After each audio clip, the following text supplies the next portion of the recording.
सुख में कटे या दुख में बसर हो, जीना तो हर हाल में होगा।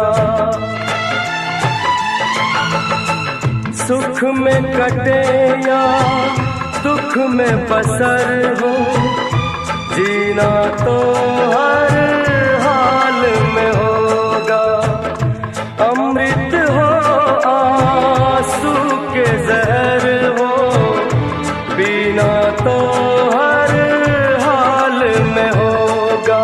ख्वाब एक टूटा तो टूटे क्या हुआ है दिल, साथ एक छूटा तो छूटे क्या हुआ है दिल।